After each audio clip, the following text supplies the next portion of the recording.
Car सम्पूर्णमा के नेपाल देश गरिब हो? होइन, बिल्कुलै होइन। नेपाल एउटा धनी देश भएर पनि लुकाइएको हो। कसरी? आउनुहोस् म तपाईँले भन्छु।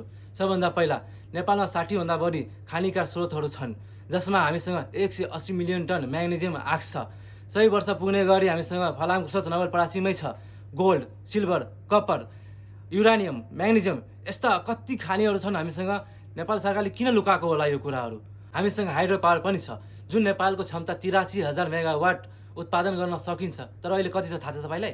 10% मात्र हो। 8300 मेगावाट मात्रै अहिले उत्पादन गर्दैछ। यदि त्यही हामीले 40,000 पनि मेगावाट उत्पादन गर्न सक्यो भने हामीले इन्डिया र चाइनालाई बेचेर त्यो जुन हामी 200 देखि 300% गाडीहरूमा भन्सार कर, एक्सर्साइज ड्युटी तिर्छौँ नि, त्यो घटेर 300 देखि सिधा 20 र 25% मा पनि आउन सक्छ।